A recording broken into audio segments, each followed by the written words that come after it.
마리아 발도로타의 하나님이시요 사람이신 그리스도의 시. 제27장 가파르나움의 베드로의 집에서 반신불수를 고쳐주시다. 같은 날 1944년 11월 9일 조금 뒤에 겟네사렛 호수에 물가가 보이고 호숫가에 끌어올린 고기잡이 배들이 보인다. 거기에는 베드로와 안드레아가 배에 기대 서서 일꾼들이 가져온 그물들을 손질하고 있다. 그 그물들은 일꾼들이 지저분한 것을 호수에 털어버렸지만 물이 뚝뚝 떨어지고 있다. 10m쯤 떨어진 곳에서는 요한과 야고보가 그들의 배에 몸을 구부리고 사환 한 사람과 50세 내지 55세가량 된 남자의 도움을 받으며 모든 것을 정리하고 있는데, 사환 아이가 주인님이라고 부르고 또 야고보와 모습이 아주 비슷한 것을 보면 아마 제베데오인 것 같다.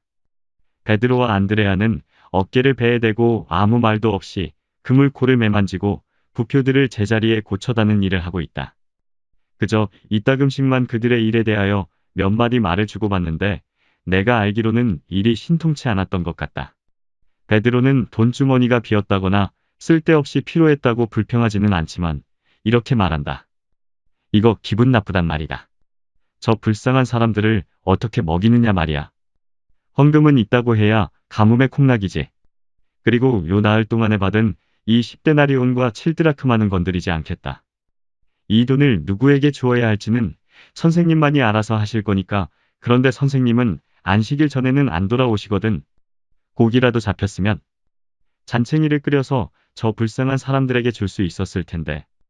그리고 집에서 누가 투덜거렸더라도 그건 상관하지 않았을 거다. 성한 사람들은 급식을 받으러 나갈 수 있지만 병자들은 어떻게 하느냐 말이야. 저 반신불수 말이야. 그리고 저 사람들은 반신불수를 데리고 오느라고 길을 많이 걸었거든. 하고 안드레아가 말한다. 이거 봐 안드레아야, 내 생각에는 말이야. 선생님과 떨어져 있을 수는 있지만 선생님이 왜 우리를 항상 데리고 다니지 않으시는지 모르겠다. 적어도 내가 도와줄 수 없는 저 불쌍한 사람들은 보지 않게 될 거고, 또 본다 하더라도 선생님이 여기 계시다고 말할 수 있을 거란 말이다. 나 여기 있다. 예수께서는 부드러운 모래 위로 조용히 걸어서 가까이 오셨다. 베드로와 안드레아는 깜짝 놀라서 외친다. 아이고 선생님. 그리고는 부른다. 야고보, 요한. 선생님이 오셨네. 어서 오게. 두 사람은 달려온다. 그리고 모두가 예수를 바짝 에워싼다. 어떤 사람은 예수의 옷에 입맞춤하고 어떤 사람은 손에 입맞춤한다. 그리고 요한은 예수의 허리를 껴안고 머리를 예수의 가슴에 기대기까지 한다. 예수께서는 요한의 머리에 입맞춤하신다. 무슨 이야기들을 하고 있었느냐? 선생님. 선생님이 여기 계셨으면 좋았을 텐데 하고 말하고 있었습니다. 왜들 그랬느냐? 선생님을 뵙고 선생님을 뵙는 기쁨을 누리기 위해서 그랬고, 또 가난한 사람들과 병자들을 위해서도 그랬습니다. 저 사람들은 이틀 전부터 또 그 이상도 기다리고 있습니다. 저는 할 수 있는 데까지 다 했습니다.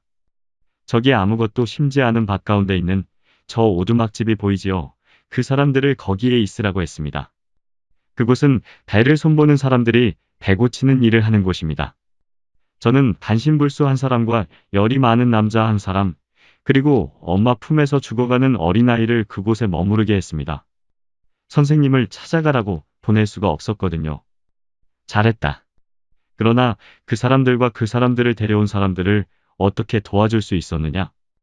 그 사람들은 가난한 사람들이라면서. 그러면요? 부자들은 마차와 말이 있습니다. 그렇지만 가난한 사람들은 다리밖에 없습니다. 저 사람들은 선생님을 찾아가기에는 너무나 좋지 못한 상태에 있습니다. 저는 할 수 있는 데까지 했습니다. 보십시오. 여기 제가 받은 헌금이 있습니다. 선생님이 맡으십시오. 베드로야, 내가 직접 주어도 되었을 걸 그랬다. 물론이다. 베드로야, 나 때문에 내가 비난을 듣고 지치고 했으니 안 되었구나. 아니올시다 주님. 그 때문에 걱정하지 마십시오. 저는 아무렇지 않습니다. 다만 자선을 더 베풀 수 없었던 것이 슬플 뿐입니다. 그렇지만 정말이지 저도 그렇고 다른 사람들도 그렇고 모두가 최선을 다했습니다. 안다. 내가 헛수고를 했다는 것도 안다. 그러나 음식은 없었다 하더라도 사랑은 남아있다. 살아있고 활발하고 하느님의 눈으로 볼 때 거룩한 사랑이 말이다. 어린이들이 선생님이다, 선생님이야.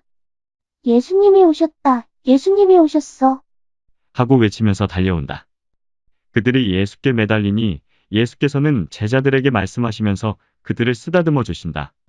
시몬아, 나는 내 집으로 돌아가겠다. 너와 다른 사람들은 내가 왔다고 말하여라.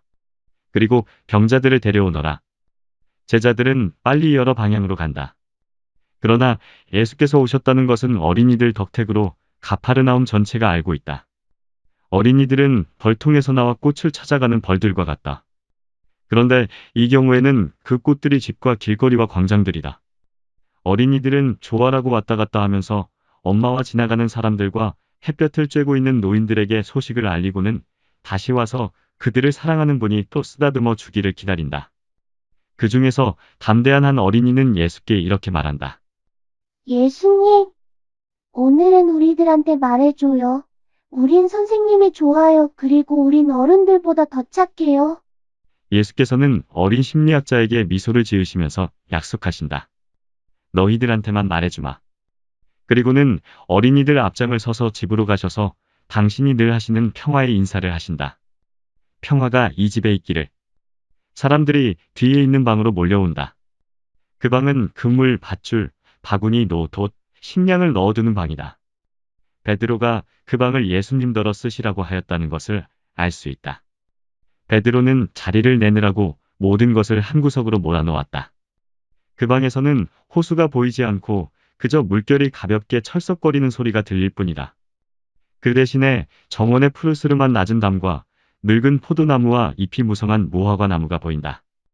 사람들이 방에서 넘쳐 정원에서 길로 나가서 행길에까지 몰려있다. 예수께서는 말씀을 시작하신다. 앞줄에는 위압적인 태도와 그들에 대하여 서민들이 가지게 되는 두려움 덕택으로 자리를 차지한 사람들이 있는데 그것은 지위가 높은 5사람이다. 넓은 겉옷하며 호화로운 옷하며 교만한 태도하며 그 모든 것으로 보아 그들이 바리사이파 사람들과 학자들이라는 것을 알 수 있다. 그러나 예수께서는 당신 둘레에 꼭 어린이들을 두고자 하신다. 순진한 작은 얼굴들과 맑은 눈을 가지고 천사와 같은 미소를 짓는 어린이들이 빙 둘러 앉아서 예수님을 보려고 얼굴을 쳐들고 있다. 예수께서는 말씀을 하신다. 말씀하시면서 당신 발 앞에 앉아서 팔짱을 끼고 머리를 당신 무릎에 기대고 있는 꼬마의 곱슬곱슬한 머리를 가끔 쓰다듬으신다. 예수께서는 그물과 바구니를 많이 쌓아놓은 더미에 올라앉아 말씀하신다. 나의 사랑하는 이는 정원 가운데에서 향기를 만끽하고 백합꽃을 꺾으려고 향기 가득한 화단이 있는 그의 정원으로 내려왔네. 그이는 백합꽃 향기를 만끽하네. 이것은 이스라엘의 메시아인 나의 조상 다윗의 아들 솔로몬이 한 말입니다. 내 정원. 하느님께서 창조하신 천사들이라는 꽃이 만발하여 있는 하늘의 정원보다 더 아름답고 하느님께 더 어울리는 정원이 어디 있습니까? 그러나 그렇지 않습니다. 하느님의 외아들이요 사람의 아들인 내가 원한 것은 다른 정원입니다. 사람의 아들이라고 한 것은 내가 사람을 위하여 육체를 가지고 났기 때문인데 육체를 가지고 나지 않으면 사람이 육체로 지은 죄를 대속할 수가 없을 것입니다. 만일 하느님의 아들들인 아담의 아들들이 벌통에서 나오는 귀여운 벌들과 같이 지상낙원에서 퍼져나와서 모두가 천국에 가기로 운명지어져 있는 성인들의 무리를 이 세상에 가득 채웠더라면 이 정원도 하늘의 정원보다 그리 못하지도 않았을 것입니다. 그러나 원수가 아담의 마음에 찔레나무와 가시나무의 씨를 뿌렸고 거기에서 찔레나무와 가시나무가 땅에 퍼졌습니다. 이제는 정원이 아니라 열병이 들어있고 뱀이 살고 있는 황량하고 잔인한 수풀이 되었습니다. 그러나 아버지께서 사랑하시는 아들은 만몬이 지배하는 이 세상에서 아직 정원을 하나 가지고 있습니다. 그의 천상 음식, 즉 사랑과 순결을 배불리 먹을 정원이 있고 그에게 소중한 백합꽃을 딸 화단이 있습니다. 유욕과 탐욕과 교만의 때가 없는 정원이요 화단입니다. 이 어린이들이 바로 그 정원과 화단입니다. 그러면서 예수께서는 주의를 기울이고 쳐다보는 빙 둘러앉은 머리 위로 손을 스치게 하시며 할 수 있는 대로 많은 어린이들을 쓰다듬어 주신다. 다만 한번 어린이들의 머리를 스치시는데 그들은 기뻐서 환하게 웃는다. 이 어린이들이 내 백합꽃입니다. 솔로몬은 그의 영화 속에서도 골짜기의 향기를 풍기는 백합꽃보다 더 아름다운 옷을 입지 못하였고, 진주빛깔 같은 꽃받침을 가진 백합꽃의 아름다움보다 더 그윽하면서도 호화롭게 꾸며진 아름다운 왕관을 쓰지 못하였습니다. 그렇지만은 내 마음에는 이 어린아이들 중에 어느 어린이보다도 더 값어치가 있는 백합꽃은 없습니다. 다만 백합꽃만 갖고 놓은 부자들의 화단이나 정원이라도 깨끗하고 순진하고 솔직하고 소박한 이 어린이들 중에 어느 하나만한 값어치가 있는 것은 없습니다. 이스라엘의 남녀 여러분, 재산이나 지위가 훌륭하거나 보잘것없거나 한 여러분 잘 들으시오. 나를 알고 사랑하려고 여기 와 있는 여러분은 내 사람이 되는 첫째 조건이 무엇인지 알아야 합니다. 나는 여러분에게 어려운 말을 하지 않겠습니다. 또 한층 더 어려운 본보기도 주지 않겠습니다. 나는 여러분에게 이 어린이들을 본보기로 삼으시오 하고 말하겠습니다. 여러분 중에 아직 자라지 않고 아주 어린 아들이나 조카나 동생이 집에 없는 사람이 있습니까? 맑은 새벽과 같이 깨끗한 영혼을 가진 이 순진한 어린이들 중에 하나가 부부와 친척과 친구들 사이에 휴식이 되고 위안이 되고 유대가 되지 않습니까? 이들의 얼굴이 불화를 사라지게 하고 희망이 솟아나게 하며 이들이 쓰다듬는 것으로 인하여 눈물이 마르고 생명력이 솟아나게 되지 않습니까? 그런데 왜 이들에게 그와 같은 힘이 있는 것입니까? 약하고 무력하고 아직 아무것도 모르는 이들에게 말입니다. 그것은 이들이 하느님을 모시고 있고 하느님의 힘과 지혜를 가지고 있기 때문입니다. 사랑하고 믿을 줄 안다는 참 지혜를 가지고 있는 것입니다. 이 어린이들은 믿고 원할 줄을 압니다.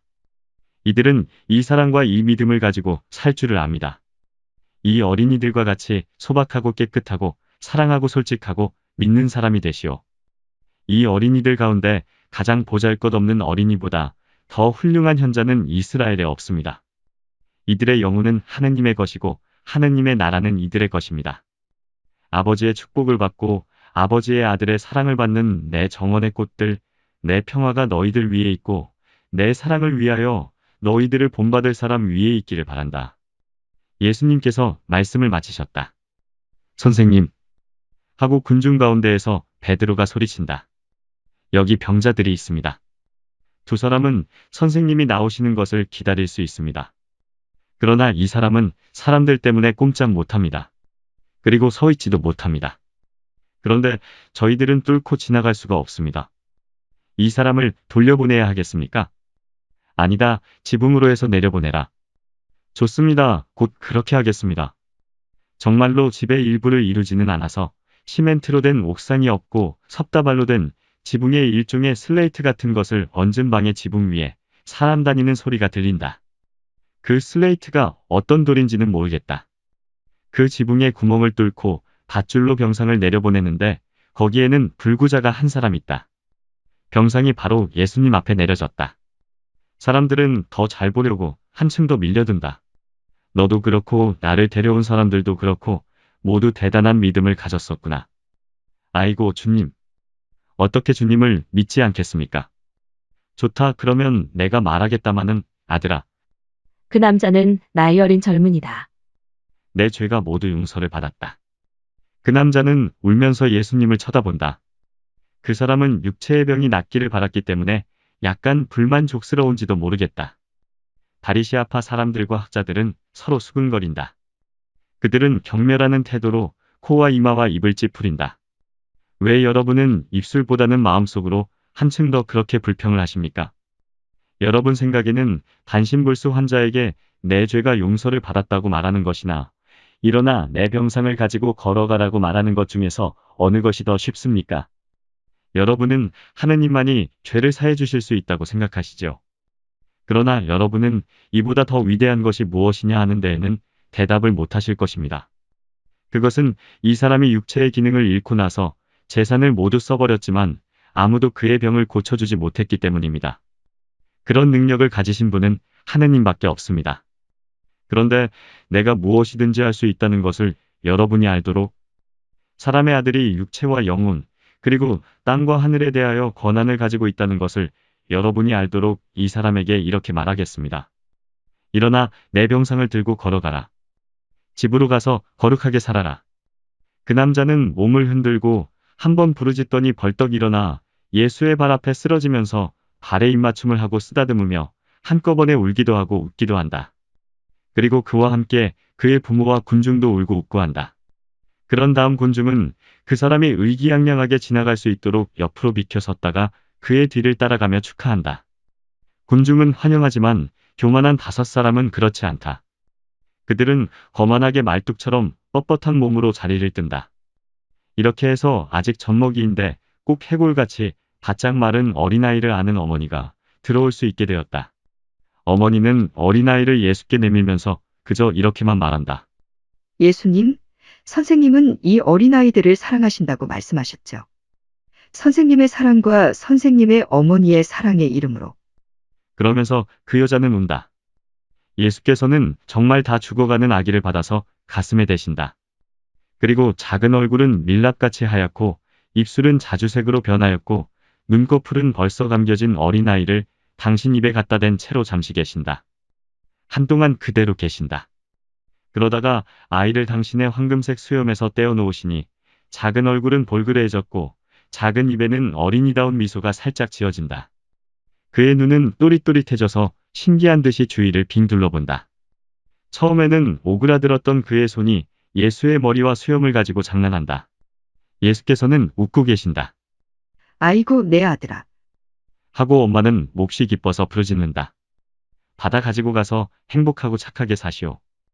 그리고 여인이 다시 살아난 아기를 받아서 품에 꼭 껴안으니 아기는 음식에 대한 그의 권리를 즉시 행사해서 옷깃을 찾아 젖히고는 좋아하며 꿀떡꿀떡 젖을 먹는다. 예수께서는 축복하시며 지나가신다. 예수께서는 고열에 시달리는 병자가 있는 문간으로 가신다. 선생님, 자비를 베푸십시오. 당신도 착하게 살고 다시 찾은 힘을 정의를 위해 쓰시오. 예수께서는 그를 쓰다듬어 주시고 나가신다. 예수께서 호숫가로 가시는데 많은 사람이 혹은 따라오고 혹은 앞서가며 찬미하고 간청한다. 저희들은 선생님 말씀을 듣지 못했습니다. 들어갈 수가 없었습니다. 저희들에게도 말씀해 주십시오. 예수께서는 그렇게 하겠다는 표를 하신다. 그런데 군중이 죄어서 숨이 막힐 지경이므로 베드로 배에 오르신다. 그것도 부족하다. 사람들이 배의 걸상에까지 예수를 따라오기 때문이다. 배를 바다에 띄우고 호숫가에서 조금 떼어 놓아라. 여기서 환상이 끝난다. 제28장 기적적인 고기잡이. 환상이 시작될 때에 예수께서는 이런 말씀을 하고 계셨다. 봄의 꽃이 만발할 때에는 농부들이 좋아서 열매가 많이 열겠구나 하고 말합니다. 이 희망으로 그의 마음은 매우 기쁩니다. 그러나 봄에서 가을까지 꽃이 피는 달에서 열매가 익는 달까지는 얼마나 많은 세월과 얼마나 많은 바람과 비와 햇볕과 돌풍이 지나가야 합니까? 그리고 또 전쟁이나 세도가들의 흉포가 있을 수도 있고 총옥이 병들고 농부들이 병이 날 수도 있습니다. 그러면 나무 밑둥을 노출시키거나 북주거나 하지 못하게 되고 물도 못 주고 어린 나무에 지주를 세워주지도 못하고 김도 매주지 못하게 될 것입니다.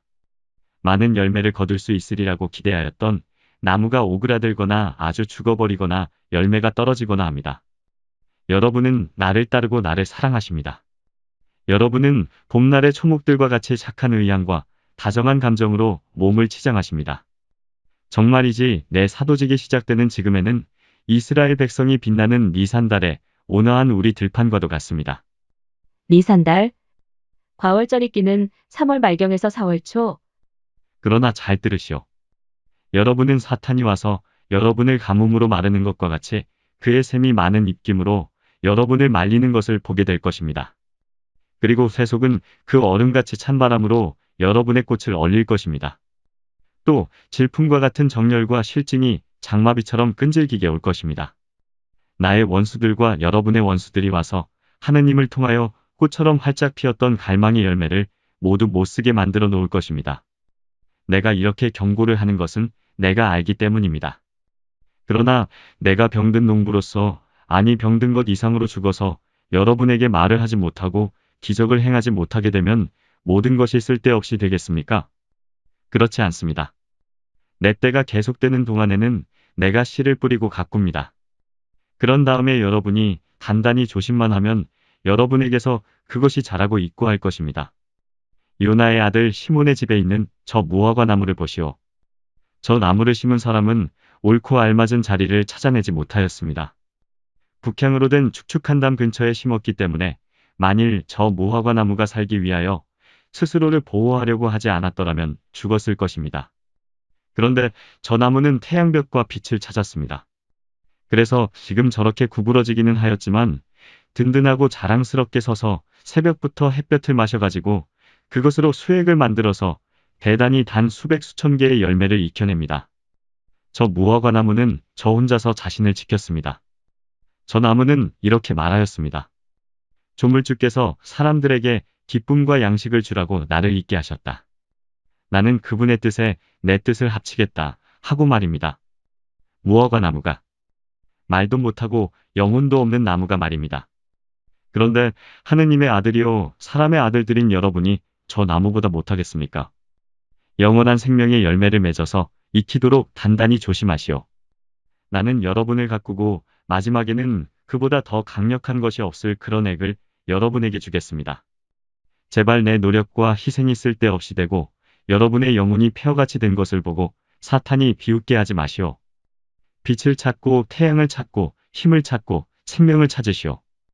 나는 사랑하는 사람의 생명이여 힘이여 태양이여 빛입니다. 나는 내가 떠나온 곳으로 여러분을 데려가려고 여기 왔습니다. 나는 여러분 모두를 불러서 영원한 생명을 주는 십계명 율법을 보여주려고 여기 왔습니다. 나는 하느님과 이웃을 사랑하여라 하는 이 사랑의 명령을 여러분에게 줍니다. 이것이 다른 어떤 선행이든지 행하는데 필요한 첫째 조건입니다. 십계명 중에서 가장 거룩한 계명입니다. 사랑하시오.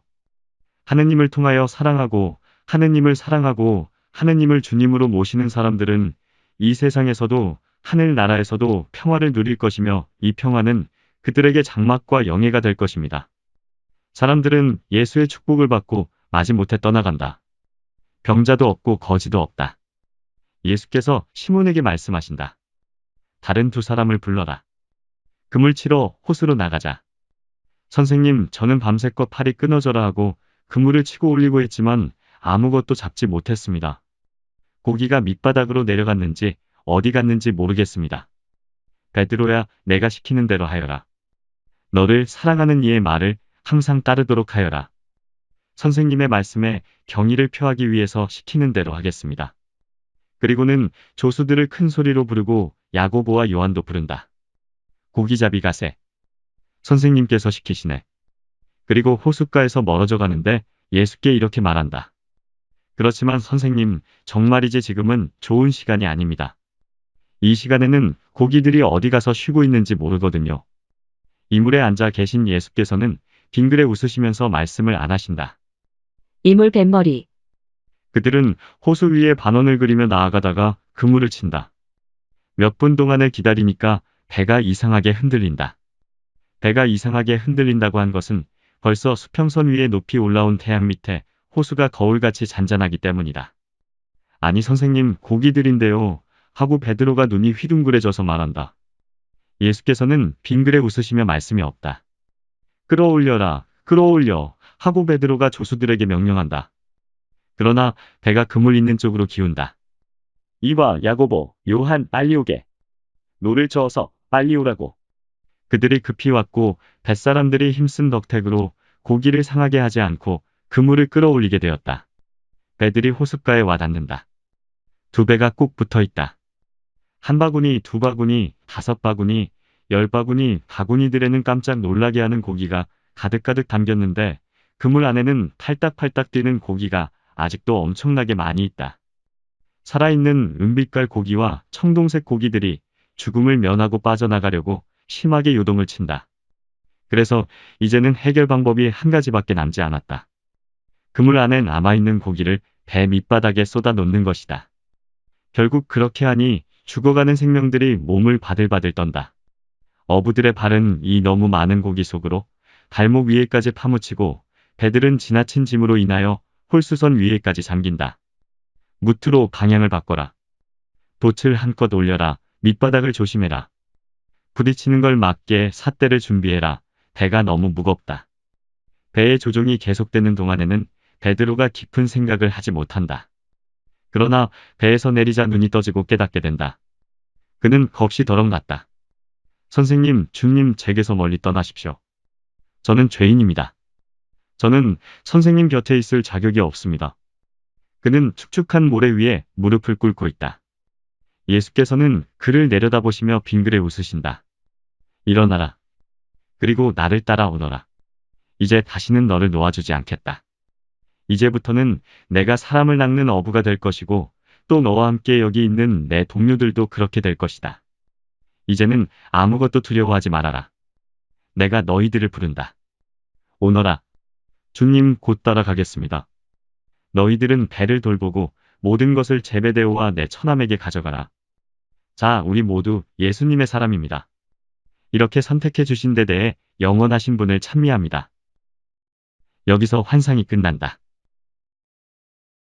제29장 가리옷 사람이 겟세마니 동산에서 예수를 다시 만난다. 예수께서는 그를 제자로 받아들이신다. 오후인데 예수께서 올리브나무 아래 계신 것이 보인다. 예수께서는 늘 취하시는 자세로, 즉 팔꿈치를 무릎에 괴시고 아랫팔을 앞으로 내미시고 두 손을 합장하신 채 비탈에 앉아 계신다. 해가 져가며 올리브나무 아래에는 점점 어둠이 드리워진다. 예수님은 혼자이시다. 더우신지 겉옷을 벗으셨고 그분의 흰옷은 황혼으로 희미해져가는 초록빛깔의 흰 빛깔을 얹어준다. 한 남자가 올리브나무 사이로 내려온다.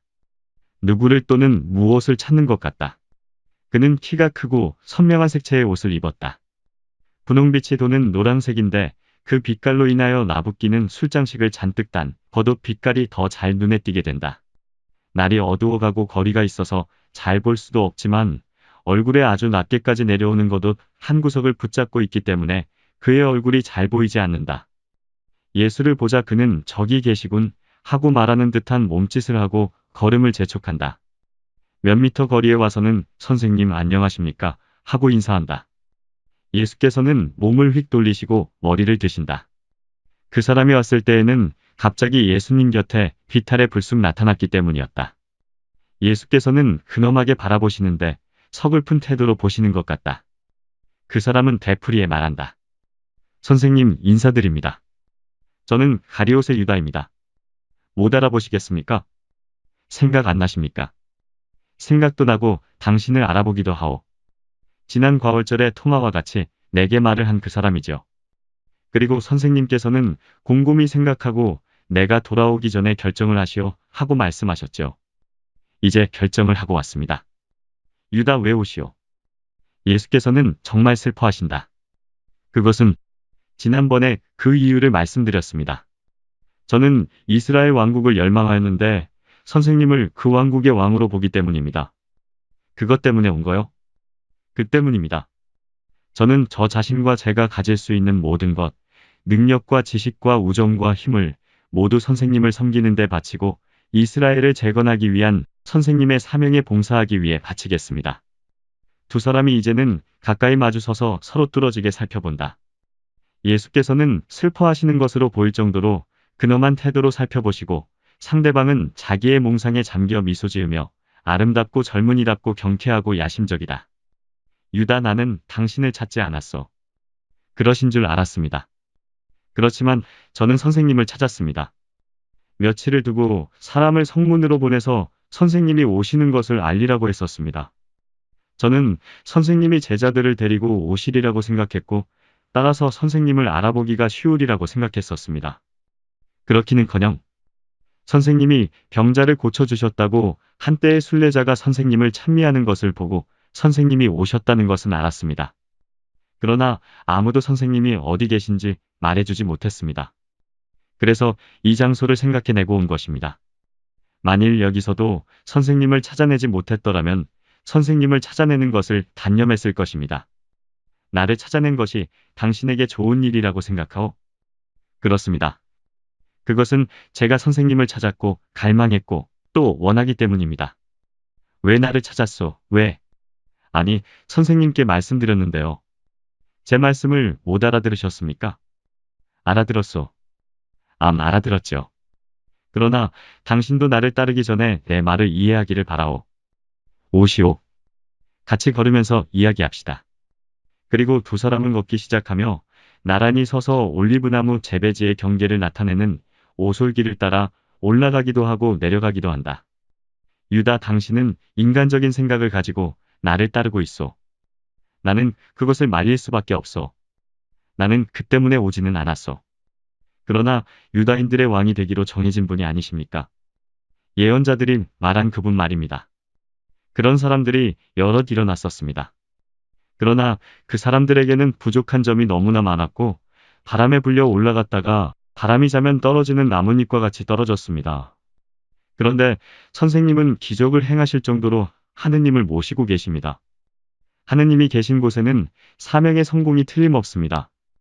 당신은 말을 잘했어. 하느님이 나와 함께 계시오.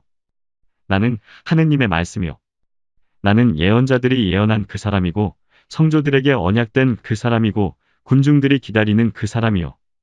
그러나 이스라엘 백성아, 어찌하여 너는 사실들의 실제적인 의미를 읽지 못하고 보지 못하며 듣지도 못하고 이해하지도 못할 정도로 소경이 되고 귀머거리가 되었느냐? 내 나라는 이 세상 것이 아니요. 유다, 당신 생각을 버리시오. 나는 이스라엘의 빛과 영광을 가져다 주려고 왔소. 그러나 그것은 이 세상의 빛과 영광이 아니요. 나는 이스라엘의 의인들을 내 나라로 부르러 왔소. 그것은 주의 피를 수액으로 가진 영원한 생명의 나무가 이스라엘을 통하여 이스라엘과 더불어 생겨나고 자라야 하기 때문이요. 세상 마칠 때까지 온 땅 위에 가지를 뻗게 될 나무 말이요. 내 첫 번째 제자들은 이스라엘에서 나올 것이고 내게 대한 신앙을 맨 처음으로 표명하는 사람들도 이스라엘에서 나올 것이요. 그러나 나를 박해하는 사람들도 이스라엘에서 나올 것이고 내 사형 집행인들도 이스라엘에서 나올 것이고 내 배반자도 이스라엘에서 나올 것이요. 아닙니다, 선생님. 그런 일은 절대로 없을 것입니다.